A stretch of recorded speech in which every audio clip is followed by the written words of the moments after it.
കേരളത്തിൽ ഇപ്പോൾ ഒരു തിരഞ്ഞെടുപ്പ് നടക്കുകയാണ്.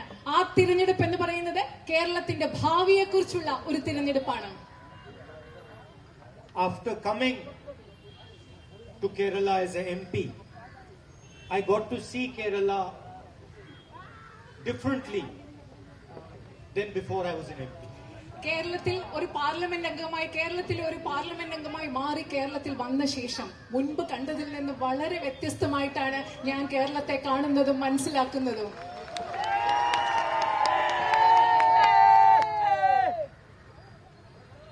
Earlier, I used to view Kerala as a state in India. മുമ്പ് ഞാൻ കേരളത്തെ കണ്ടിരുന്നത് ഇന്ത്യയിലെ ഒരു സംസ്ഥാനം മാത്രമായിട്ടായിരുന്നു.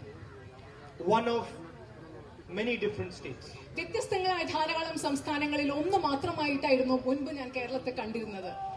I used to see certain successes in Kerala, in India, even outside. And I used to say these are successes of people from the state of Kerala. ഞാൻ കേരളത്തിലും അതുപോലെ മറ്റു പല സംസ്ഥാനങ്ങളിലും ചില വിജയത്തിന്റെ ചില കഥകൾ കണ്ടിട്ടുണ്ടായിരുന്നു. അപ്പൊ ഞാൻ ഇതിനെപ്പറ്റി ആലോചിക്കുകയും പറയുകയും ചെയ്യുകയായിരുന്നു, ഇത് കേരളത്തിലെ ജനങ്ങളുടെ വിജയമാണ്, കേരളത്തിലെ ജനങ്ങളുടെ വിജയത്തിന്റെ കഥയാണെന്ന് ഞാൻ പറയുകയും ഉണ്ടായിരുന്നു. And once I was in the Middle East on an official visit and they said they would like to show me a hospital. ഞാൻ ഒരിക്കൽ ഗൾഫ് രാജ്യങ്ങളിൽ ഒരു ഔദ്യോഗികമായ സന്ദർശനത്തിന് പോയപ്പോൾ അവരെന്നോട് പറഞ്ഞു, അവരെന്നെ ഒരു ആശുപത്രി കാണിക്കാൻ അവർക്ക് താല്പര്യമുണ്ടെന്ന് അവരെന്നോട് പറഞ്ഞു. And as you know, in the Middle East there are many people from Kerala. നിങ്ങൾക്കറിയാവുന്നതുപോലെ ഗൾഫ് നാടുകളിൽ കേരളത്തിൽ നിന്ന് ധാരാളം ആളുകൾ, മലയാളികൾ Gulf നാടുകളിലുണ്ട്. So I went to the hospital and it was a very fancy hospital, excellent machines. ഞാൻ ആശുപത്രിയിലേക്ക് പോയി. വളരെ മനോഹരമായ മികച്ച ആശുപത്രി, വളരെയധികം നല്ല മികവുറ്റ യന്ത്രങ്ങളുള്ള ഉപകരണങ്ങളുള്ള ഒരു ആശുപത്രി. High technology, all sorts of communication. ഏറ്റവും നൂതനമായ സാങ്കേതിക വിദ്യ, അതുപോലെ തന്നെ ആശയവിനിമയത്തിനുള്ള നൂതന സംവിധാനങ്ങൾ എല്ലാം ചേർന്ന ഒരു ആശുപത്രിയായിരുന്നു അത്. Shining floors. നല്ല തിളക്കമുള്ള ഫ്ലോറുകൾ, തിളക്കമുള്ള തറകൾ. And after visiting the hospital we sat down and they were giving me some tea. And so I asked them, what is the secret of this hospital? This is a very fantastic hospital. ഈ ഹോസ്പിറ്റലെല്ലാം സന്ദർശിച്ചതിന് ശേഷം ഞങ്ങൾ ഒരുമിച്ചിരുന്ന് അവർ കുറച്ച് ചായ എനിക്ക് കുടിക്കാൻ തന്നു. ചായ കുടിക്കുന്ന സമയത്ത് ഞാൻ അവരോട് ചോദിച്ചു, ഇത് വളരെ മനോഹരമായിട്ടുള്ള ഒരു ആശുപത്രിയാണ്, ഇതിന്റെ കാരണം എന്താണെന്ന് ഞാൻ അവരോട് ചോദിച്ചു. And I was expecting them to say we have the best technology, we have the best strategy, we have the best ideas about how to cure diseases, but they didn't say that. ഞാൻ വിചാരിച്ചു അവരെനിക്ക് നൽകാൻ പോകുന്ന ഉത്തരം എന്തായിരിക്കും, ഞങ്ങൾക്ക് ഏറ്റവും നൂതനമായ സാങ്കേതിക വിദ്യകളുണ്ട്, ഞങ്ങൾക്ക് ഏറ്റവും നല്ല തന്ത്രങ്ങളുണ്ട്, ഞങ്ങൾക്ക് ആ രോഗനിർണയം നടത്തുന്നതിനും ചികിത്സിക്കുന്നതിനുമുള്ള മെച്ചപ്പെട്ട സംവിധാനമുണ്ട്. പക്ഷെ അവരുടെ ഉത്തരം ഞാൻ പ്രതീക്ഷിച്ചതൊന്നുമായിരുന്നില്ല. Without even thinking, they answered my question. They said the secret to this hospital are nurses from Kerala. ഒരിക്കൽ ഒരു ആലോചിക്കുക പോലും ചെയ്യാതെ ഞാൻ ചോദിച്ച ചോദ്യത്തിന് അവർ ഉത്തരം പറഞ്ഞു, ഈ ആശുപത്രിയുടെ വിജയത്തിന്റെ രഹസ്യം എന്ന് പറയുന്നത് കേരളത്തിൽ നിന്നുള്ള നഴ്സുമാരാണ് എന്ന ഉത്തരമാണ് അവർ എനിക്ക് നൽകിയത്. When they said this, immediately my mind thought, okay, they are saying nurses from Kerala, but there are nurses in many other states in India. അവരിത് പറഞ്ഞപ്പോ പെട്ടെന്ന് എന്റെ മനസ്സിൽ വന്ന ചിന്ത ഇതാണ്, ശരിയാണ്, അവർ കേരളത്തിലെ നഴ്സസിനെ പറ്റി പറയുന്നു, പക്ഷെ ഇന്ത്യയിലെ എല്ലാ സംസ്ഥാനങ്ങളിൽ നിന്നും നഴ്സുമാരുണ്ടല്ലോ. And so I asked the question, I said, but tell me, what is so great, what is so special about these nurses from Kerala? അതുകൊണ്ട് ഇങ്ങനെ ചിന്തിച്ചിട്ട് ഞാൻ അവരോട് ചോദിച്ചു, നിങ്ങൾ എന്നോട് പറയൂ, കേരളത്തിലെ നഴ്സുകൾ, മലയാളികളായ നഴ്സുകളെ പറ്റി എന്താണ് അവർക്ക് ഇത്ര പ്രത്യേകത, അവരെ ഇത്ര മികച്ചതാക്കുന്നത് എന്താണ് ആക്കുന്നത്, ഞാൻ അവരോട് ചോദിച്ചു. And he answered, he said, Kerala nurses, they understand a patient's suffering better than anybody else. അദ്ദേഹം പറഞ്ഞ ഉത്തരം ഇതായിരുന്നു, കേരളത്തിലെ നഴ്സുമാർ, മലയാളികളായ നഴ്സുമാർ ഒരു രോഗിയുടെ കഷ്ടപ്പാടും ദുരിതവും മറ്റുള്ളവരെക്കാൾ ഏറ്റവും മികച്ചതായ ആഴത്തിൽ മെച്ചപ്പെട്ട രീതിയിൽ മനസ്സിലാക്കുന്നവരാണ് കേരളത്തിലെ നഴ്സുമാർ. And this, he said, was to me quite a deep thing and an interesting thing. അദ്ദേഹം പറഞ്ഞ ഈ കാര്യം എന്നെ സംബന്ധിച്ചിടത്തോളം വളരെ ആഴമുള്ള, എനിക്ക് വളരെയധികം താല്പര്യമുണ്ടാക്കുന്ന ഒന്നായിരുന്നു. Why, I thought to myself, are Kerala nurses able to understand suffering better than other people. ഇത് എന്തുകൊണ്ടാണ്, ഞാൻ എന്നോട് തന്നെ സംസാരിച്ചു, എന്തുകൊണ്ടാണ് കേരളത്തിലെ നഴ്സുമാർക്ക് മറ്റുള്ളവരുടെ കഷ്ടപ്പാടും രോഗികളുടെ കഷ്ടപ്പാടും മനസ്സിലാക്കാൻ സാധിക്കുന്നത്? And I carried this idea with me, this question with me. ഈ ആശയം, ഈ ചോദ്യം എന്റെ ഉള്ളിൽ തന്നെ ഞാൻ കൊണ്ടു നടക്കുകയായിരുന്നു. Then when I became member of parliament, there was a tragedy in Wayanad. അതിനുശേഷം ഞാൻ വയനാട്ടിൽ നിന്നുള്ള പാർലമെന്റ് അംഗമായപ്പോൾ വയനാട്ടില് ഒരു ദുരന്തമുണ്ടായി. Heavy rains, a lot of people died. വലിയ മഴ, ആ മഴക്കാലത്തെ പ്രളയത്തിൽ ധാരാളം ആളുകൾ ഇവിടെ മരിച്ചുപോയി. And then again I noticed that when Wayanad was reacting to this tragedy, suddenly it was as if one person was reacting to this tragedy. അതിൽ ഞാൻ അവിടെ ശ്രദ്ധിച്ചത്, ഈ വലിയ പ്രകൃതി ദുരന്തത്തോട് വയനാട് പ്രതികരിച്ചപ്പോൾ വയനാട് മുഴുവൻ ഒരു ഒറ്റ വ്യക്തി പ്രതികരിക്കുന്നത് പോലെ ഒരുമിച്ചാണ് ഈ ദുരന്തത്തോട് പ്രതികരിച്ചത്. Suddenly all differences between people, they disappear. പെട്ടെന്ന് ഈ പ്രകൃതി ദുരന്തമുണ്ടായപ്പോൾ ആളുകൾക്കിടയിലുള്ള എല്ലാ വ്യത്യാസങ്ങളും പെട്ടെന്ന് തന്നെ അപ്രത്യക്ഷമായി. So then again I saw another glimpse of this Kerala. ആ സന്ദർഭത്തിൽ എനിക്ക് കേരളത്തിന്റെ മറ്റൊരു കാഴ്ച, കേരളത്തെക്കുറിച്ചുള്ള ഒരു മറ്റു കാഴ്ച കൂടി ആ സന്ദർഭത്തിൽ എനിക്ക് കിട്ടുകയുണ്ടായി. And slowly I have realized that Kerala is not just a state. അങ്ങനെ പതുക്കെ എനിക്ക് മനസ്സിലായി, കേരളം എന്ന് പറയുന്നത് വെറും ഒരു സംസ്ഥാനം മാത്രമല്ല എന്ന് പതുക്കെ എനിക്ക് മനസ്സിലായി. People say, I used to see God's own country. ആളുകൾ പറയുന്നുണ്ടായിരുന്നു, അതുപോലെ ഞാനും ചിന്തിച്ചിരുന്നു, ദൈവത്തിന്റെ സ്വന്തം നാട്. I used to think, what is this? First time I saw it, I must say, I was a bit surprised by it. I was like, what is this God's own country? The whole world is God's. ഞാൻ ഇതിനെപ്പറ്റി ആളുകൾ പറയും ദൈവത്തിന്റെ സ്വന്തം നാട് എന്ന് പറയുമ്പോൾ ഞാൻ ചിന്തിക്കുമായിരുന്നു, ഇത് എന്താണ് ഈ ദൈവത്തിന്റെ സ്വന്തം നാട്? അങ്ങനെയാണെങ്കിൽ ഈ ലോകം മുഴുവൻ ദൈവത്തിന്റെ സ്വന്തം നാടല്ലേ, ദൈവത്തിന്റേതല്ലേ, ഇവിടെ എന്താണ് പ്രത്യേകത എന്ന് ഞാൻ ചിന്തിച്ചിട്ടുണ്ട്. Because at that time I had not understood what you people are about. കാരണം ആ സമയത്ത് നിങ്ങൾ എന്താണ്, കേരളം എന്താണ്, മലയാളികൾ എന്താണെന്ന് എനിക്ക് മനസ്സിലായിരുന്നില്ല.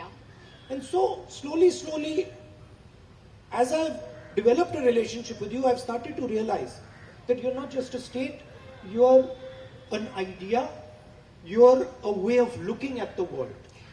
അത് മാത്രമല്ല, പതുക്കെ നിങ്ങളെ മനസ്സിലാക്കിയപ്പോൾ, പതുക്കെ നിങ്ങളെ തിരഞ്ഞെടുപ്പ് എനിക്ക് മനസ്സിലായി, കേരളം എന്ന് പറയുന്നത് വെറും ഒരു സംസ്ഥാനമല്ല, കേരളം എന്നതൊരു ആശയമാണ്.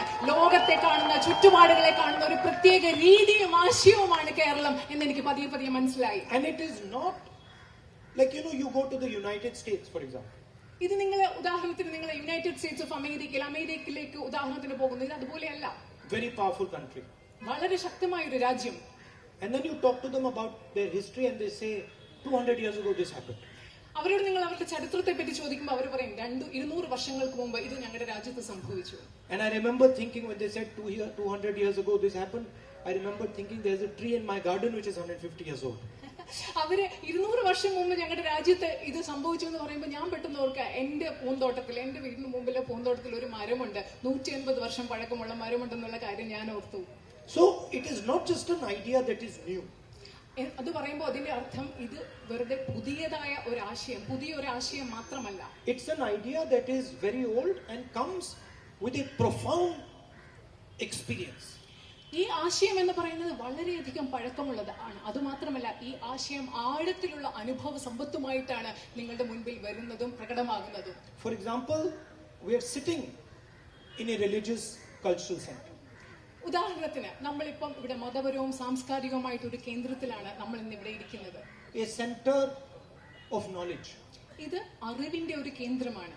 And Kerala is full of these places. കേരളത്തിൽ ഇങ്ങനെ ധാരാളം സ്ഥലങ്ങളുണ്ട്. Each one unique. ഓരോ സ്ഥലവും സവിശേഷവും പ്രത്യേകവുമായതാണ്. Each one occupying its own space. ഈ ഓരോ സ്ഥലത്തിനും അതിൻ്റെതായിട്ടുള്ള ഇടം അത് നിലനിൽക്കുന്നുണ്ട്. ആ നിലത്തിലാണ് But നിലനിൽക്കുന്നത്. all of them combining to form this idea. പക്ഷെ ഈ പറയുന്ന വ്യത്യസ്തങ്ങളായ ഇടങ്ങളും വ്യത്യസ്തങ്ങളായ സാംസ്കാരിക മതപരമായ പ്രദേശങ്ങളും എല്ലാം കൂടെ ചേർന്ന് ഒരു ഒറ്റ ആശയമായിട്ട് സംയുക്തമായി നിലനിൽക്കുന്നതാണ് കേരളത്തിന്റെ പ്രത്യേകത എന്ന് പറയുന്നത്. Now I don't pretend to understand this idea. കാരണം പക്ഷേ ഞാൻ ഈ ആശയത്തെ പൂർണ്ണമായി മനസ്സിലാക്കുന്നു എന്ന് നിങ്ങളുടെ മുൻപിൽ നടിക്കുന്നില്ല. I cannot imagine saying to you that I understand your history, your culture, your tradition, your language. നിങ്ങളുടെ ചരിത്രവും നിങ്ങളുടെ സംസ്കാരവും നിങ്ങളുടെ ഭാഷയും നിങ്ങളുടെ പാരമ്പര്യവും എല്ലാം ഞാൻ പൂർണ്ണമായി മനസ്സിലാക്കുന്നു എന്ന് നിങ്ങളോട് പറയുന്നതായിട്ട് എനിക്ക് സങ്കല്പിക്കാൻ പോലും സാധിക്കില്ല. But I can sense that there is something beyond my understanding that is taking place. പക്ഷെ എനിക്ക് മനസ്സിലാക്കാൻ സാധിക്കും, എനിക്ക് തിരിച്ചറിയാൻ സാധിക്കും, എന്റെ മനസ്സിലാക്കലിനപ്പുറം എന്തൊക്കെയോ ഇവിടെ സംഭവിക്കുന്നുണ്ട് എന്ന് എനിക്ക് തീർച്ചയായിട്ടും മനസ്സിലാക്കാൻ സാധിക്കും. I can see suddenly Kerala nurses are being successful. അതുകൊണ്ട് എനിക്ക് മനസ്സിലാക്കാൻ സാധിക്കും, പെട്ടെന്ന് എനിക്ക് തിരിച്ചറിയാൻ സാധിക്കുന്നു എന്തുകൊണ്ടാണ് കേരളത്തിലെ നഴ്സുമാർ ഇത്ര വിജയിക്കുന്നതെന്ന് എനിക്ക് മനസ്സിലാക്കാൻ സാധിക്കുന്നു. Suddenly I see in Wayanad a completely different response to a tragedy.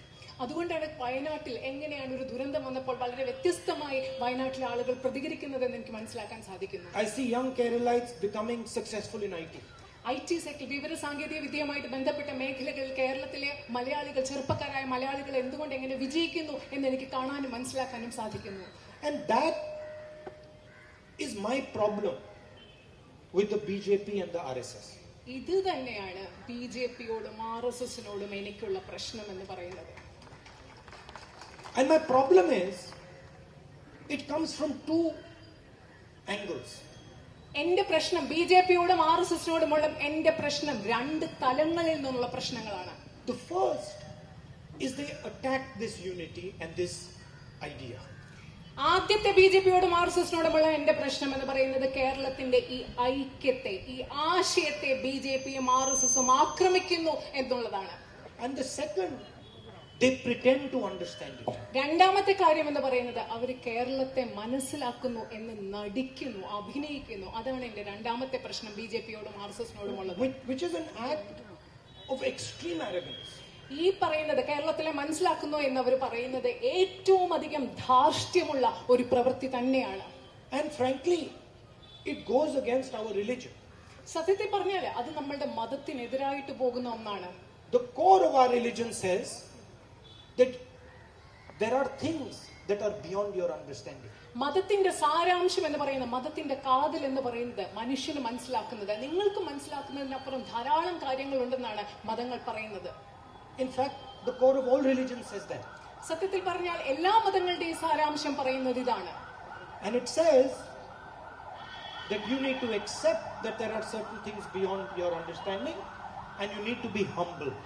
മതങ്ങൾ പറയുന്നത് എന്താണ്? നിങ്ങൾക്ക് മനസ്സിലാക്കുന്നതിനപ്പുറം ധാരാളം കാര്യങ്ങൾ ഈ ലോകത്തുണ്ട്, അതിനെപ്പറ്റി തിരിച്ചറിയുകയും നിങ്ങൾ അതിനെപ്പറ്റി വിനയാന്വിതരായിരിക്കുകയും ചെയ്യണമെന്നാണ് മതങ്ങൾ നമ്മളെ പഠിപ്പിക്കുന്നത്. Now I ask you, ഇപ്പൊ ഞാൻ നിങ്ങളോട് ചോദിക്കുകയാണ്, was demonetization a humble decision? ഞാൻ നിങ്ങളോട് ഒരു കാര്യം ചോദിക്കുകയാണ്, നോട്ട് നിരോധനം എന്ന് പറയുന്നത് ഗവൺമെന്റ് വിനയപൂർവ്വം എടുത്ത ഒരു തീരുമാനമായിരുന്നു എന്ന് ഞാൻ നിങ്ങളോട് ചോദിക്കുകയാണ്. One evening, the Prime Minister of India doesn't listen to the voice of Kerala, doesn't listen to the voice of Punjab, doesn't listen to the voice of Haryana, doesn't listen to the voice of Bengal, doesn't listen to his cabinet, doesn't listen to anybody, turns around and says, I am now demonetizing India's currency. ഒരു വൈകുന്നേരം ഇന്ത്യയുടെ പ്രധാനമന്ത്രി ഇവിടെ വന്ന് പറയുന്നു, അദ്ദേഹം കേരളത്തിന്റെ ശബ്ദം കേൾക്കുന്നില്ല, പഞ്ചാബിന്റെ ശബ്ദം കേൾക്കുന്നില്ല, ബംഗാളിന്റെ ശബ്ദം കേൾക്കുന്നില്ല, അദ്ദേഹത്തിന്റെ ക്യാബിനറ്റിലെ മന്ത്രിമാരുടെ ശബ്ദം കേൾക്കുന്നില്ല. അദ്ദേഹം ഒരു വൈകുന്നേരം വന്ന് നിന്ന് പെട്ടെന്ന് പറയുന്നു, ഞാൻ ഈ രാജ്യത്ത് നോട്ട് നിരോധനം നടപ്പിലാക്കാൻ പോവുകയാണ്. And with his arrogance, he shatters millions and millions of lives. അദ്ദേഹത്തിന്റെ ഈ ധാർഷ്ട്യം കൊണ്ട് ദശലക്ഷക്കണക്കിന് ജീവിതങ്ങളെയാണ് അദ്ദേഹം തകർത്ത് കളഞ്ഞത്. Few months after that, again, without any conversation with the people of Kerala, without any conversation with the small and medium businesses, without any conversation with the farmers, he says at midnight, I am passing GST. കുറച്ച് മാസങ്ങൾക്ക് ശേഷം കേരളത്തിലെ ആളുകളോട് സംസാരിക്കാതെ, കർഷകരോട് സംസാരിക്കാതെ, ചെറുകിട ഇടത്തരം വ്യവസായികളോടൊന്നും സംസാരിക്കാതെ അർദ്ധരാത്രി അദ്ദേഹം വന്ന് പറയുകയാണ്, ഞാൻ ഈ രാജ്യത്ത് ചരക്ക് സേവന നികുതി നടപ്പിലാക്കാൻ പോവുകയാണ്. And again, destroys the Indian economy. അത് മാത്രമല്ല, ഇതിലൂടെ വീണ്ടും ഇന്ത്യൻ സമ്പദ് വ്യവസ്ഥയെ അദ്ദേഹം നശിപ്പിക്കുകയാണ് ചെയ്തത്. And recently, one asks, why are farmers standing outside Delhi? അത് മാത്രമല്ല, അടുത്തിടെയായി ഒരാൾ നമുക്ക് ചോദിക്കാം, എന്തുകൊണ്ടാണ് നമ്മുടെ കർഷകർ ഡൽഹിക്ക് പുറത്തു നിന്ന് ഇങ്ങനെ പ്രതിഷേധം ചെയ്യുന്നത്? Why are they suddenly decided lakhs and lakhs of farmers to stand in front of Delhi? എന്തുകൊണ്ടാണ് നമ്മുടെ നാട്ടിൽ ലക്ഷക്കണക്കിന് കർഷകർ പെട്ടെന്ന് തീരുമാനിച്ചത് ഡൽഹിക്ക് പുറത്തു നിന്ന് ഇങ്ങനെ പ്രതിഷേധിക്കാമെന്ന് തീരുമാനിച്ചത്? Because again, a decision has been taken with absolutely no respect.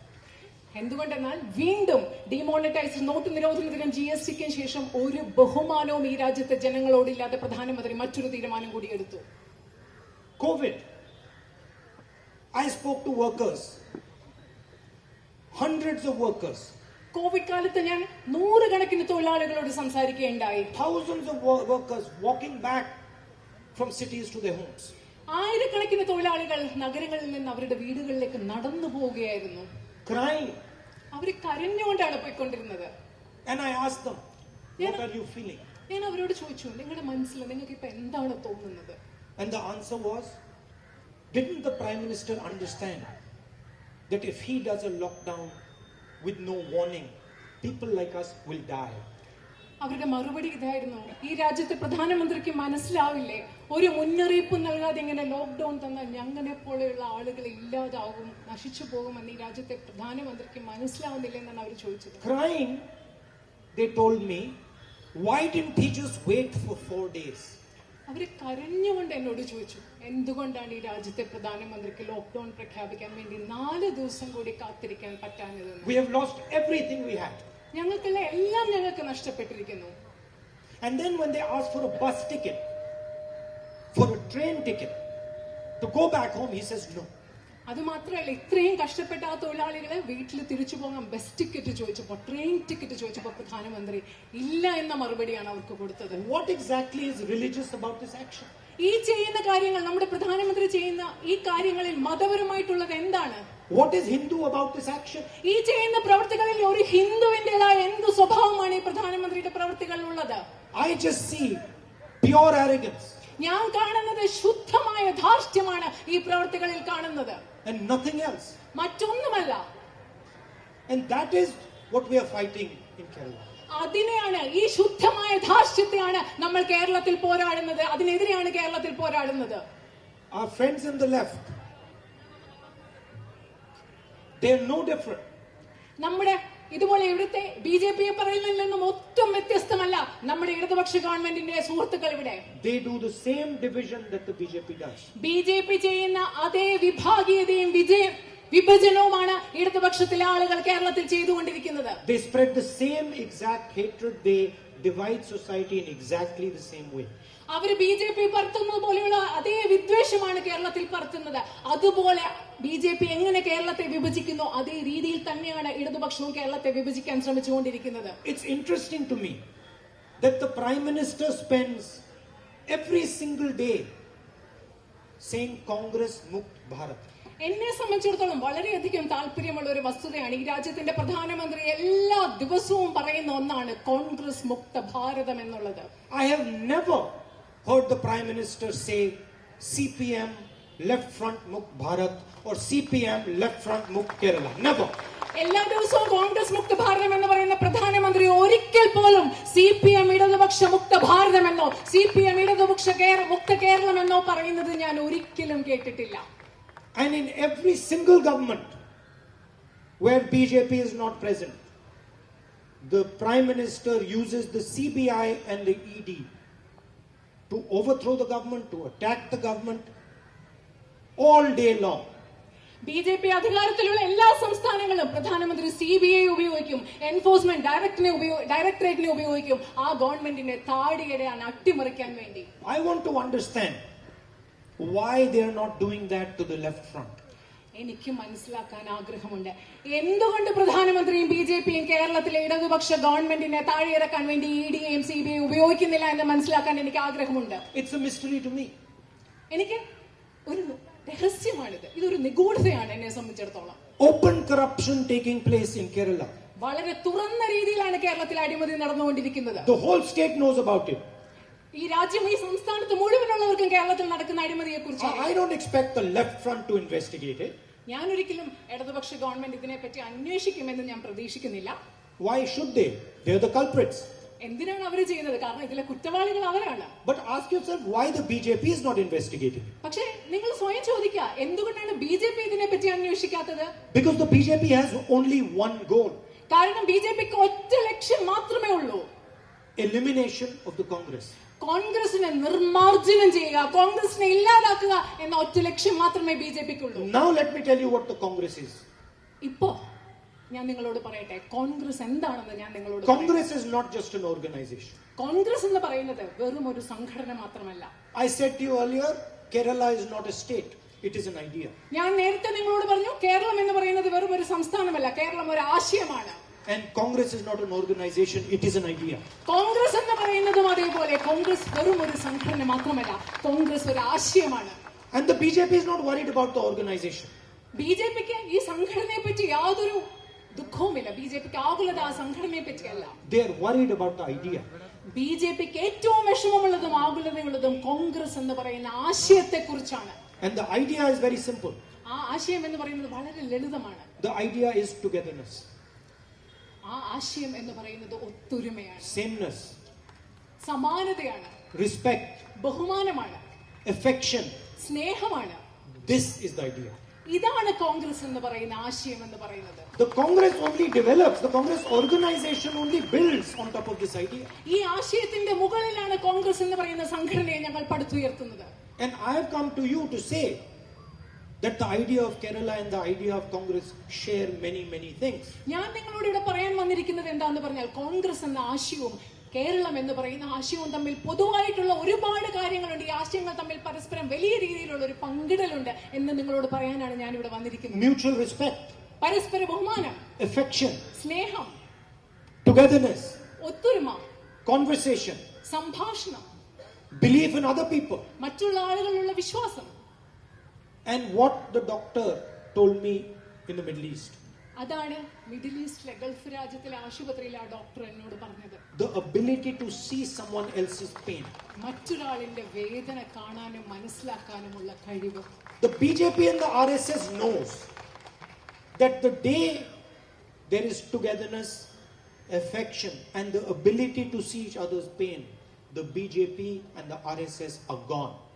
ബിജെപിക്കും R S എസിനും ഇത് വ്യക്തമായിട്ട് അറിയാം. എന്നാണോ മനുഷ്യരുടെ ഇടയിൽ സാഹോദര്യമുള്ളത്, മനുഷ്യരുടെ ഇടയിൽ സ്നേഹമുള്ളത്, മറ്റുള്ളവരുടെ വേദന മനസ്സിലാക്കാനുള്ള കഴിവ് എന്നാണോ ഉള്ളത്, അന്ന് ബിജെപിയും ആർ എസ് എസും ഇല്ലാതാകും എന്ന് അവർക്ക് വ്യക്തമായി അറിയാം. Brothers and sisters, they don't have a problem with the left. എന്റെ പ്രിയപ്പെട്ട സഹോദരി സഹോദരന്മാരെ, ഈ ബിജെപിക്കും ആർ എസ് എസും ഇടതുപക്ഷത്തോട് യാതൊരു പ്രശ്നവുമില്ല. Because the left is based on the same idea as them. കാരണം ഇടതുപക്ഷം എന്ന് പറയുന്നത് ബിജെപിയും ആർ എസ് എസും പറയുന്ന അതേ ആശയത്തിൽ അധിഷ്ഠിതമായിട്ടുള്ളതാണ്. Hatred, division, anger, വെറുപ്പ്, വിഭാഗീയത, ദേഷ്യം, ഇതാണ് അതിന്റെ ആശയം. and the inability to see another human being's pain. അതുപോലെ മാത്രമല്ല, മറ്റൊരാളുടെ വേദന കണ്ടാൽ അത് മനസ്സിലാക്കാനുള്ള കഴിവില്ലായ്മ. You can see, you will never ever find a Congress UDF chief minister who will have in front of the secretariat Keralite youngsters lying down begging for a job and not meet them. Will not happen. മനസ്സിലാക്കാൻ സാധിക്കും, കേരളത്തിലെ കോൺഗ്രസിന്റെ U D എഫിന്റെ മുഖ്യമന്ത്രി വന്നാൽ ഒരിക്കലും കേരളത്തിലെ ചെറുപ്പക്കാർ ജോലിക്ക് വേണ്ടി സെക്രട്ടറിയേറ്റിന് മുൻപിൽ അവിടെ കിടക്കുകയും മുട്ടിലിടുകയും ഉള്ള അവസ്ഥയും അവരെ കേൾക്കാതിരിക്കുകയും ചെയ്യുന്ന അവസ്ഥ കോൺഗ്രസ് യു ഡി എഫ് മുഖ്യമന്ത്രിമാർ വന്നാൽ ഒരിക്കലും ഉണ്ടാവില്ല. A UDF chief minister will resign before he does that. ഈ വിദ്യാർത്ഥികളെ കേൾക്കാതിരിക്കുന്നതിന് മുമ്പ് കോൺഗ്രസിന്റെ യു ഡി എഫിന്റെ മന്ത്രിയായിരുന്നെങ്കിൽ അദ്ദേഹം രാജിവെച്ചിരുന്നിരിക്കും. And not because of politics, അത് രാഷ്ട്രീയം കൊണ്ടല്ല, but because he understands the pain that those students are going through. കാരണം ആ വ്യക്തിക്ക് ഈ വിദ്യാർത്ഥികൾ കടന്നു പോകുന്ന വേദന എന്താണെന്ന് മനസ്സിലാക്കാൻ സാധിക്കുന്നത് കൊണ്ടാണ് അദ്ദേഹം രാജിവെക്കാൻ മുതിരുമായിരുന്നു എന്ന് ഞാൻ പറഞ്ഞത്. He understands that this poor student has spent his entire life trying to get a job, and when the time to get a job comes, the job goes to someone in the left front because he's in the left front. അദ്ദേഹത്തിന് മനസ്സിലാക്കാൻ സാധിക്കും, കാരണം ഇവിടെയുള്ള പാവപ്പെട്ട വിദ്യാർത്ഥികൾ ജീവിതകാലം മുഴുവൻ ഒരു ജോലി ചെയ്യാൻ വേണ്ടി കഷ്ടപ്പെട്ട് പഠിച്ചവരാണ്. പക്ഷെ ജോലി അവർക്ക് കിട്ടാനുള്ള അവസരങ്ങൾ വരുമ്പോൾ അത് ഇടതുപക്ഷ സംഘടനയിൽപ്പെട്ട ഒരാൾക്ക് പോകും, ഇടതുപക്ഷക്കാരായതുകൊണ്ട് മാത്രം എന്നുള്ള വേദന അറിയാവുന്നത് കൊണ്ടാണ് ആ മന്ത്രി രാജിവെക്കാൻ മുതിരുമായിരുന്നു എന്ന് ഞാൻ പറഞ്ഞു. The UDF chief minister has the same spirit as the nurse in the Middle East. ഞാൻ നേരത്തെ പറഞ്ഞ ഗൾഫ് നാടിലുള്ള ആ നഴ്സിന്റെ അതേ മാനസികാവസ്ഥയും ചിന്തയുമാണ്, മറ്റുള്ളവരുടെ വേദന മനസ്സിലാക്കാൻ കഴിയുന്ന ഒരു കഴിവാണ് യു ഡി എഫിന്റെ മുഖ്യമന്ത്രിക്ക് ഉണ്ടാകുന്നതും ഉണ്ടായിരിക്കുന്നതും. He understands the humiliation that boy is feeling or girl is feeling. അവിടെ ജോലിക്ക് വേണ്ടി സമരം ചെയ്ത ആ പെൺകുട്ടികളും ആൺകുട്ടികളും കടന്നുപോയ വിഷമ, അവർ നേരിട്ട അപഹാസ്യത, പരിഹാസത്തെ കുറിച്ച് ആ യു ഡി എഫ് മുഖ്യമന്ത്രിക്ക് കൃത്യമായി മനസ്സിലാക്കി. He understands the pain the mother of that child is feeling. ആ കുട്ടികളുടെ അച്ഛനമ്മമാരും അമ്മ കടന്നു പോകുന്ന വേദന ആ മുഖ്യമന്ത്രിക്ക് മനസ്സിലാക്കാൻ സാധിക്കും. The left front does not understand that. ഇടതുപക്ഷ ഗവൺമെന്റിന് ആ കുട്ടികളുടെ അമ്മമാർ കടന്നു പോകുന്ന വേദന. And that is why the chief minister can just walk right past those youngsters. അതുകൊണ്ടാണ് മുഖ്യമന്ത്രിക്ക് ആ ചെറുപ്പക്കാരെ മുഴുവൻ അവഗണിച്ചുകൊണ്ട് അവരോട് സംസാരിക്കാതെ അവരുടെ മുന്നിൽ കൂടെ അങ്ങനെ നടന്നു. One of our candidates in this election, she used to be a soldier of the left front. ഈ ഇലക്ഷനിൽ നമ്മുടെ ഒരു സ്ഥാനാർത്ഥി ഇടതുപക്ഷവുമായിട്ട് ചേർന്ന് പ്രവർത്തിച്ചിരുന്ന ഒരാളായിരുന്നു. Her husband was a soldier of the left front.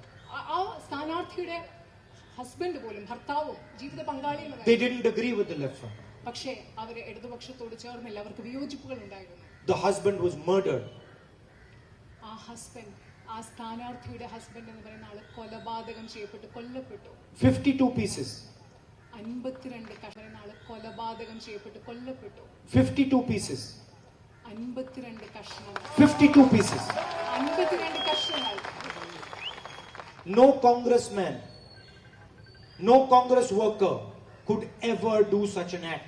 അങ്ങനെ ഒരു കിരാതമായ പ്രവൃത്തി ഒരിക്കലും ഒരു കോൺഗ്രസ് പ്രവർത്തകനോ പ്രവർത്തകയ്ക്കോ ചെയ്യാൻ സാധിക്കും. He will die before he does that.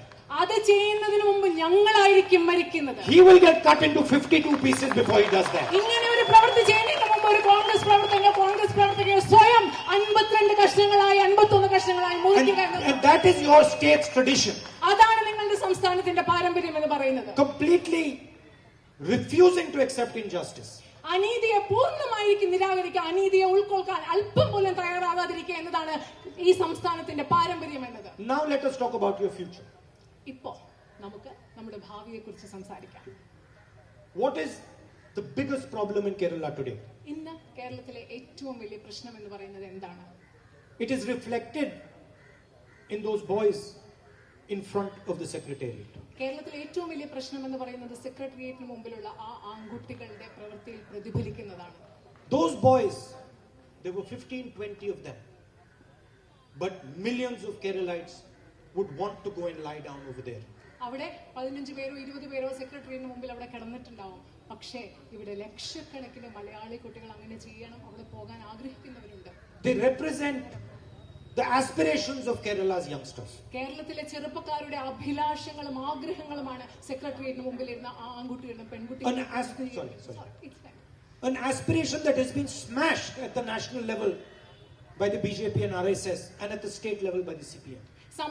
ദേശീയ തലത്തിൽ BJPയും RSSും കൂടി ഇല്ലാതാക്കി കളഞ്ഞ സ്വപ്നങ്ങൾ, അതുപോലെ തന്നെ സംസ്ഥാന തലത്തിലെ ഇടതുപക്ഷ ഗവൺമെന്റ് ഇല്ലാതാക്കി കളഞ്ഞ കേരളത്തിലെ ചെറുപ്പക്കാരുടെ സ്വപ്നങ്ങളെയാണ് സെക്രട്ടേറിയറ്റിന് മുമ്പിലുള്ള ആൺകുട്ടികളും പെൺകുട്ടികളും പ്രതിനിധീകരിക്കുന്നത്. The BJP has destroyed India's biggest strength, our economy. How dare they come here and ask you for votes? BJP എന്ന് പറയുന്നത് നമ്മുടെ രാജ്യത്തിന്റെ ഏറ്റവും വലിയ ശക്തിയായ നമ്മുടെ സമ്പദ് വ്യവസ്ഥ ഇല്ലാതാക്കി കളഞ്ഞിരിക്കുകയാണ്. എന്നിട്ട് എന്ത് ധൈര്യത്തിലാണ് അവർ കേരളത്തിൽ വന്ന് നിങ്ങളോട് വോട്ട് ചോദിക്കുന്നത്? They made us a laughing stock in front of the rest of the world. ലോകം മുഴുവൻ ഇന്ത്യ ഒരു പരിഹാസപാത്രമാക്കി അവർ മാറ്റിയിരിക്കുകയാണ്. 9% economic growth is what we used to have. നമുക്ക് നേരത്തെ 9% സാമ്പത്തിക വളർച്ച ഉണ്ടായിരുന്നു. Today I got stuck. I came in an auto rickshaw. ഇന്ന് ഞാൻ ഇടയ്ക്ക് വഴിയിൽ വെച്ച് ഒരു ഓട്ടോറിക്ഷയിൽ വന്നു. He is not able to make a livelihood.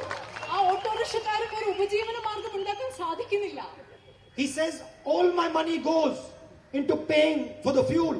അദ്ദേഹം പറയുന്നത് എന്റെ എല്ലാ പൈസയും, എനിക്ക് കിട്ടുന്ന എല്ലാ പൈസയും petrol. I need to make 500 rupees a day. I can't do it. എനിക്ക് 500 രൂപ കിട്ടിയിരുന്ന ഒരു ദിവസം എനിക്ക് ചെയ്യാൻ പറ്റുന്നില്ല, മുൻപോട്ട് പോകാൻ പറ്റുന്നില്ല. The BJP keeps raising the petrol price, diesel price, giving that money to their friends. BJP ഓരോ ദിവസവും പെട്രോളിന്റെയും ഡീസലിന്റെയും പൈസ കൂട്ടിക്കൊണ്ടിരിക്കുകയാണ്. എന്നിട്ട് ആ പൈസ അവർക്ക് സുഹൃത്തുക്കൾക്ക് നൽകുകയാണ്. How dare they come here and ask you for votes? എന്നിട്ട് ഇതൊക്കെ ചെയ്തിട്ട് അവർക്ക് എന്ത് ധൈര്യത്തിലാണ് ഇവിടെ വന്ന് കേരളത്തിൽ വന്ന് അവർ നിങ്ങളോട് വോട്ട് ചോദിക്കുന്നത്? So the biggest problems in Kerala, economy and jobs. കേരളത്തിലെ പ്രധാനപ്പെട്ട പ്രശ്നങ്ങൾ എന്ന് പറയുന്നത് സമ്പദ് വ്യവസ്ഥയും തൊഴിലുകളും. Now the UDF has come with a proposal. ഇപ്പോ കേരളത്തിൽ നിങ്ങളുടെ മുൻപിൽ ഐക്യ ജനാധിപത്യ മുന്നണി ഒരു കൃത്യമായ നിർദ്ദേശവുമായിട്ടാണ് വന്നിരിക്കുന്നത്. The proposal is called Nyay. ആ പദ്ധതിയാണ് ന്യായ് എന്ന് ഞങ്ങൾ വിളിക്കുന്നത്. And Nyay, please understand, there is a reason. I'll tell you something. The UDF already is going to form the government. ഞാൻ നിങ്ങളോട് ഒരു കാര്യം പറയട്ടെ. ന്യായിനെ കുറിച്ച് പറയുന്നതിൽ കുറച്ച് കാര്യങ്ങളുണ്ട്. അതിനു മുമ്പ് ഞാൻ നിങ്ങളോട് It is already done. UDF government government ഉണ്ടാക്കാൻ പോവുകയാണ്. ഞങ്ങൾ government This drama that is going on, this is finished. ഈ ചുറ്റും നടക്കുന്ന ഈ നാടകം അത് കഴിഞ്ഞു. ആ നാടകം ഇല്ലാണ്ടായി. And there is a reason. അതിനൊരു കാരണമുണ്ട്. Because Kerala is going to show the way forward to the whole of India. കാരണം കേരളം എന്ന് പറയുന്ന ഈ സംസ്ഥാനം ഈ രാജ്യത്തിന് മുഴുവൻ മുൻപോട്ടുള്ള വഴി എങ്ങനെയാണ് മുൻപോട്ട് പോകേണ്ടതെന്ന് കാണിച്ചു കൊടുക്കാൻ പോവുകയാണ്. It's a sad day, but Kerala is going to explain to India what India is. ഇത് ഒരു വിഷമമുള്ള ദിവസമാണ്. പക്ഷെ കേരളം ഈ ഇന്ത്യക്ക് പറഞ്ഞു കൊടുക്കാൻ പോകുകയാണ്. ഇന്ത്യ എന്താണെന്ന് കേരളം ഇന്ത്യക്ക് മുഴുവൻ പറഞ്ഞു കൊടുക്കാൻ പോവുകയാണ്.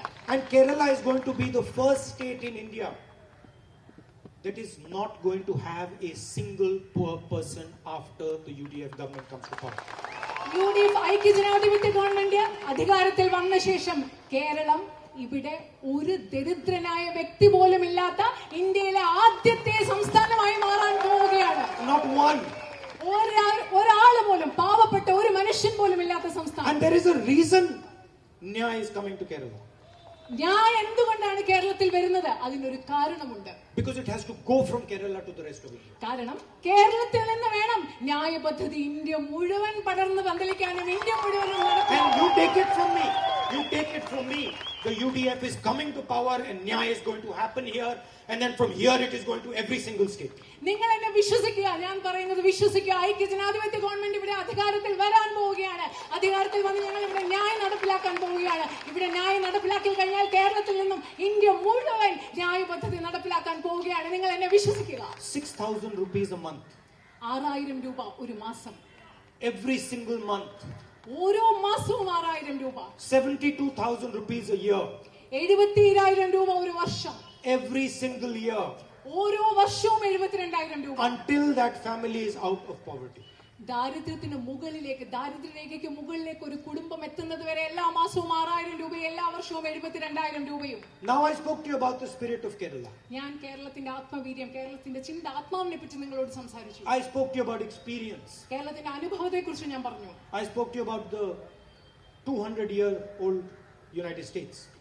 200 വർഷം പഴക്കമുള്ള അമേരിക്കയുടെ ചരിത്രത്തെ കുറിച്ച് ഞാൻ പറഞ്ഞു. Kerala does not give a solution to one problem. Keralam എന്ന് പറയുന്നത് ഒറ്റ പ്രശ്നത്തിനുള്ള ഒരു പരിഹാരം നൽകുന്നതല്ല. കേരളം ഒരു പ്രശ്നത്തിനല്ല പരിഹാരം. Kerala is intelligent enough to give a solution to multiple problems. Keralam എന്ന് പറയുന്നത് വിവിധ പ്രശ്നങ്ങൾക്ക് പരിഹാരം നൽകാനുള്ള ബുദ്ധിപരമായിട്ടുള്ള ഒരു സംസ്ഥാനമാണ്. Because you're not one idea, you're many different ideas. കാരണം നിങ്ങളെന്ന് പറയുന്നത് കേവലം ഒരാശയമല്ല, നിങ്ങളെന്ന് പറയുന്നത് വ്യത്യസ്തങ്ങളായ നിരവധി ആശയങ്ങളാണ്. And you come together to solve problems. കാരണം അത് മാത്രമല്ല, നിങ്ങൾ ഒരുമിച്ച് വന്നാണ് പ്രശ്നങ്ങൾ പരിഹരിക്കുന്നത്. So today the economy is stuck. ഇന്ന് നമ്മുടെ സമ്പദ് വ്യവസ്ഥ ഒരു സ്തംഭനാവസ്ഥയിലാണ്. Today there are youngsters in front of the secretariat. ഇന്ന് നമ്മുടെ സെക്രട്ടേറിയറ്റിന് മുമ്പിൽ ചെറുപ്പക്കാരാണുള്ളത്. And today there are poor people in Kerala. ഇന്ന് കേരളത്തിൽ ദരിദ്രരായ ആളുകളുണ്ട്. Now I will explain to you what is going to happen the moment we do Nyaya. ഞാൻ നിങ്ങളോട് പറയാൻ പോവാണ്, വിശദീകരിക്കാൻ പോവാണ്, ഞങ്ങൾ ന്യായ പദ്ധതി നടപ്പിലാക്കുന്ന സമയം എന്താണ് കേരളത്തിൽ സംഭവിക്കാൻ പോകുന്നത്. Like a car needs petrol, it cannot work without petrol. ഒരു കാറിന് നിങ്ങൾക്കറിയാം, കാർ മുമ്പോട്ട് പോകണമെങ്കിൽ പെട്രോൾ വേണം. അതുപോലെ പെട്രോൾ ഇല്ലാതെ കാറിന് പ്രവർത്തിക്കാൻ പറ്റില്ല, ചലിക്കാൻ പറ്റില്ല. You can do whatever you want. If there is no petrol in the car, it's not going to start. നിങ്ങൾ എന്തൊക്കെ ചെയ്താലും കാറിൽ പെട്രോൾ ഇല്ലെങ്കിൽ കാർ ചലിപ്പിക്കാൻ പറ്റില്ല, മുമ്പോട്ട് പോകാനും പറ്റില്ല. Fuel or petrol for the economy is money in people's hands. ഒരു സമ്പദ് വ്യവസ്ഥയ്ക്ക് വേണ്ട ഇന്ധനം അഥവാ പെട്രോൾ എന്ന് പറയുന്നത് ജനങ്ങളുടെ കയ്യിലുള്ള പൈസയാണ്, പണമാണ്. Today I sat in with an auto rickshaw driver. He has no money in his hands. ഇന്ന് ഞാനൊരു ഓട്ടോറിക്ഷ ഡ്രൈവറിന്റെ കൂടെ ഇരുന്നു. അദ്ദേഹത്തിന്റെ കയ്യിൽ പൈസ ഇല്ല. His money goes into fuel. Went away during demonetization. Stolen by GST. That's where his money goes. അദ്ദേഹത്തിന്റെ പൈസ എന്താണ്? പെട്രോൾ അടിക്കാൻ പോകുന്നു, നോട്ട് നിരോധനത്തിലൂടെ പോകുന്നു, ചരക്ക് സേവന നികുതിയുടെ ഭാഗമായിട്ട് പോകുന്നു, നികുതി കൊടുത്തു പോകുന്നു. അദ്ദേഹത്തിന്റെ കയ്യിൽ പൈസ ഇല്ല. And then from these instruments, it goes into the hands of 2 or 3 of Mr. Narendra Modi's friends. അത് മാത്രമല്ല, ഈ ഉപകരണങ്ങളിലൂടെ ഇവിടുന്ന് കിട്ടുന്ന പൈസ ഇല്ല എവിടെയാണ് പോകുന്നത്? നരേന്ദ്രമോദിയുടെ 2-3 സുഹൃത്തുക്കളുടെ കൈകളിലേക്ക്. They buy airports, they buy infrastructure, they get into agriculture, they own the whole country. അവർ എയർപോർട്ട് വാങ്ങിക്കുന്നു, രാജ്യത്തെ അടിസ്ഥാന സൗകര്യ പ്രശ്നങ്ങളിൽ അവർ ഇടപെടുന്നു, അടിസ്ഥാന സൗകര്യ വികസനത്തിൽ ഇടപെടുന്നു, അവർ കൃഷിയെ വരെ വാങ്ങുന്നു. ഈ പൈസ എല്ലാം അവരുടെ കയ്യിലേക്കാണ് പോകുന്നത്. Now when we do Nyaya, that auto rickshaw driver will have money in his pocket. അതായത് ഞങ്ങൾ ന്യായ് പദ്ധതി നടപ്പിലാക്കുമ്പോൾ ഞാൻ നേരത്തെ പറഞ്ഞ ആ ഓട്ടോറിക്ഷ ഡ്രൈവറിന്റെ പോക്കറ്റിൽ പൈസ ഉണ്ടാവും. And when he has money in his pocket, he is going to spend that money. അദ്ദേഹത്തിന്റെ പോക്കറ്റിൽ പൈസ ഉള്ളപ്പോൾ അദ്ദേഹം ആ പൈസ പോയി ചെലവഴിക്കും. When he spends that money, he will buy things. അദ്ദേഹം ആ പൈസ ചെലവഴിക്കുമ്പോൾ അദ്ദേഹം സാധനങ്ങൾ വാങ്ങിക്കാൻ തുടങ്ങും. And when he buys things, shops will sell things. അദ്ദേഹം സാധനങ്ങൾ വാങ്ങിക്കാൻ തുടങ്ങുമ്പോൾ കടകളിൽ സാധനം വിൽക്കാൻ ആരംഭിക്കും. And when things are sold in the shop, factories will be forced to make things. ആ കടകളിൽ സാധനങ്ങൾ വിറ്റു തുടങ്ങുമ്പോൾ ഫാക്ടറികൾ സാധനങ്ങൾ ഉൽപ്പാദിക്കാൻ നിർബന്ധിതരാകും. And when factories are forced to make things, they will have to hire people to make those things. ഫാക്ടറികൾ ഈ സാധനങ്ങൾ ഉൽപ്പാദിപ്പിക്കാൻ തുടങ്ങുമ്പോൾ അവർക്കത് ചെയ്യുന്നതിന് വേണ്ടി ആൾക്കാരെ ജോലിക്ക് എടുക്കേണ്ടി വരും. So Nyay attacks poverty. അങ്ങനെ ന്യായ് എന്ന് പറയുന്നത് ദാരിദ്ര്യത്തെ ആക്രമിക്കുന്നു. It attacks a weak economy. ഒരു ദുർബലമായ സമ്പദ് വ്യവസ്ഥയെ അത് ആക്രമിക്കുന്നു. And it will give millions of Keralites jobs. അത് മാത്രമല്ല ന്യായ് പദ്ധതിയിലൂടെ ദശലക്ഷക്കണക്കിന് മലയാളികൾക്ക് ചെറുപ്പക്കാർക്ക് ജോലിയും കിട്ടും എന്ന് ഞങ്ങൾ ഉറപ്പു നൽകുന്നു. It's a Malayali solution. Nyay എന്ന് പറയുന്നത് മലയാളികളുടെ ഒരു പ്രശ്ന പരിഹാരമാണ്. It's an intelligent solution. അത് ബുദ്ധിപരമായ ഒരു പരിഹാരമാണ്. Now, look at this. It doesn't harm anybody. നിങ്ങളൊന്ന് നോക്കുക, ഇത് ആരെയും ഉപദ്രവിക്കുന്നില്ല. ഈ ന്യായ് എന്ന് പറയുന്ന പ്രശ്ന പരിഹാരം. Poor people get money. ദരിദ്രരായ ആളുകൾക്ക് പൈസ ലഭിക്കുന്നു. Shopkeepers earn money. കടക്കാർക്ക് പൈസ ലഭിക്കുന്നു, അവർക്ക് പൈസ കിട്ടുന്നു. Businesses earn money. വ്യവസായങ്ങൾക്ക് പൈസ കിട്ടുന്നു. Government earns money because taxes will improve as the economy goes up. സമ്പദ് വ്യവസ്ഥ മുൻപോട്ട് പോകുമ്പോൾ നികുതി കൂടുന്നത് കൊണ്ട് നികുതി വരുമാനം ഗവൺമെന്റിന്റേത് കൂടുന്നു. And this is what we are proposing to you. അതാണ് ഞങ്ങൾ നിങ്ങളുടെ മുൻപിൽ ഒരു നിർദ്ദേശമായി അവതരിപ്പിക്കുന്നത്. A Malayali solution to the biggest problem facing Kerala today. കേരളത്തിലുള്ളവർ നേരിടുന്ന ഏറ്റവും വലിയ പ്രശ്നത്തിന് ഒരു മലയാളി പരിഹാരമാണ് ന്യായ പദ്ധതിയിലൂടെ ഞങ്ങൾ നിങ്ങളുടെ മുൻപിൽ അവതരിപ്പിക്കുന്നത്. You have given us this idea. ഈ ആശയം ഞങ്ങൾക്ക് നൽകിയത് നിങ്ങളാണ്. And this idea is visible everywhere.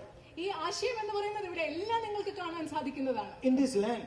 ഈ ഭൂമിയിൽ നിങ്ങൾക്ക് എവിടെയും കാണാം. And it's visible with the nurses in the Middle East. Sorry. ഈ ആശയം തന്നെയാണ് ഗൾഫ് നാട്ടിലെ നഴ്സുകളുടെ കാര്യത്തിൽ നമുക്ക് കാണാൻ സാധിക്കുന്നത്. It is visible in the Middle East with millions of your brothers and sisters working there as laborers. നിങ്ങളുടെ സഹോദരി സഹോദരന്മാരെ ദശലക്ഷക്കണക്കിന് ആളുകൾ ഗൾഫ് രാജ്യങ്ങളിൽ പണിയെടുക്കുന്നുണ്ട്.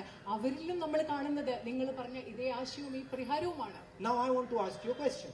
ഇപ്പോ ഞാൻ നിങ്ങളോട് ഒരു ചോദ്യം ചോദിക്കാൻ ആഗ്രഹിക്കുന്നു. We have come with a proposal, with a solution. ഞങ്ങൾ നിങ്ങളുടെ മുൻപിൽ ഒരു നിർദ്ദേശവും പരിഹാരവുമായിട്ടാണ് വന്നിട്ടുള്ളത്. It's pretty clear that the biggest problems in Kerala are poverty, a bad economy, and jobs. ഇത് വളരെ വ്യക്തമാണ്. കേരളത്തിലെ ഏറ്റവും വലിയ പ്രശ്നങ്ങൾ എന്ന് പറയുന്നത് ദാരിദ്ര്യം, ഒരു മോശമായിട്ടുള്ള ഒരു സമ്പദ് വ്യവസ്ഥ, അതുപോലെ തന്നെ തൊഴിലില്ലായ്മ. ഈ മൂന്നുമാണ്. We have even given you the amount of money that the solution is going to require. ഞങ്ങൾ നിങ്ങളോട് പറയാൻ സാധിക്കും ഈ പ്രശ്ന പരിഹാരത്തിന് വേണ്ടുന്ന എത്ര പൈസ വേണം എന്നതിനെ കുറിച്ചും പറയാൻ സാധിക്കും. Now tell me, what is the solution the BJP is proposing? ഇപ്പോ നിങ്ങൾ എന്നോട് പറയാം, ഈ പറയുന്ന പ്രശ്നങ്ങൾക്ക് ബിജെപി നിങ്ങളുടെ മുൻപിൽ വെച്ചിട്ടുള്ള പരിഹാരങ്ങൾ എന്താണ്? Tell me, what is the solution the left front is proposing? ഇടതുപക്ഷ ഗവൺമെന്റ് ഈ പ്രശ്നങ്ങൾക്ക് നിങ്ങളുടെ മുൻപിൽ വെച്ചിട്ടുള്ള പരിഹാരങ്ങളും നിർദ്ദേശങ്ങളും. And if they had a solution, what would they been doing for the last 5 years? ഇവർക്ക് ഇതിനൊക്കെ ഒരു പരിഹാരം ഉണ്ടായിരുന്നെങ്കിൽ ഇവർ കഴിഞ്ഞ 5 വർഷങ്ങൾ എന്ത് ചെയ്യുകയായിരുന്നു ഇവിടെ? Why are those students lying in front of the secretariat? എന്തുകൊണ്ടാണ് ആ വിദ്യാർത്ഥിനികൾ സെക്രട്ടേറിയറ്റിന് മുൻപിൽ ഇരിക്കുന്നതും മുട്ടിലെഴുതേണ്ടി വരുന്നതും? ഇവർക്ക് പരിഹാരം ഉണ്ടായിരുന്നെങ്കിൽ. The answer is they don't have a solution. ഉത്തരം എന്ന് പറയുന്നത് ഇവർക്ക് ഈ പ്രശ്നങ്ങൾക്കൊന്നും ഒരു പരിഹാരവും ഇവരുടെ കയ്യിലില്ല. Their solution is to create hatred and anger in Kerala. അവരുടെ പ്രശ്ന പരിഹാരം എന്ന് പറയുന്നത് കേരളത്തിൽ വിദ്വേഷവും ദേഷ്യവും കോപവും വളർത്തുക എന്ന ഒറ്റ പരിഹാരം മാത്രമേ ഇവരുടെ കയ്യിലുള്ളൂ. They do the same thing. ഇവർ ഇതേ കാര്യം തന്നെയാണ് ചെയ്യുന്നത്. They divide and they spread hatred. അവര് ജനങ്ങളെ വിഭജിക്കുന്നു, അതുപോലെ സമൂഹത്തിൽ വിദ്വേഷം പരത്തുന്നു. And India and Kerala can no longer afford it. ഇന്ത്യക്കും കേരളത്തിനും ഇതിൽ കൂടുതൽ സഹിക്കാൻ പറ്റില്ല. And that is why you have to support our candidates and you have to make sure the UDF wins. അതുകൊണ്ടാണ് കേരളത്തിലും ഇന്ത്യക്കും ഇതിൽ കൂടുതൽ സഹിക്കാൻ പറ്റാത്തത് കൊണ്ടാണ് നിങ്ങൾ കോൺഗ്രസിന്റെയും ഐക്യ ജനാധിപത്യ മുന്നണിയുടെയും സ്ഥാനാർത്ഥികളെ പിന്തുണയ്ക്കേണ്ടതും UDF ഗവൺമെന്റ് ജയിച്ച് അധികാരത്തിൽ വരുന്നത് നിങ്ങൾ ഉറപ്പാക്കേണ്ടതും അതിനുവേണ്ടി. Now I want to tell you something interesting. ഇപ്പോ ഞാൻ നിങ്ങളോട് രസകരമായിട്ടുള്ള താല്പര്യം ഉണ്ടാക്കുന്ന ഒരു കാര്യം പറയാൻ ആഗ്രഹിക്കുന്നു. Now I will tell you something interesting. He is already winning the election. Yeshu വിജയിച്ചിരിക്കുന്നു. And when I got the list of candidates who I was going to go and campaign for, there was only one person I said I have to go to campaign for. എനിക്ക് ഞാൻ ആർക്കൊക്കെ വേണ്ടി പ്രചരണം ചെയ്യണമോ അവരുടെയൊക്കെ list എനിക്ക് കിട്ടിയപ്പോൾ ഞാൻ കൃത്യമായിട്ട് പറഞ്ഞു, ഇവിടെ ഒറ്റ ഒരാളുണ്ട്, അദ്ദേഹത്തിന് വേണ്ടി പ്രചരണത്തിന് എനിക്ക് പോയേ പറ്റൂ എന്ന് ഞാൻ പറഞ്ഞു. And that is this gentleman standing here. അത് ആർക്ക് വേണ്ടിയാണെന്നറിയാമോ? ഇവിടെ ഇരിക്കുന്ന ഈ മനുഷ്യന് വേണ്ടിയാണ് എനിക്ക് പ്രചരണത്തിന് പോയേ And പറ്റൂ. please do not misunderstand. He is not just a Congress organization candidate.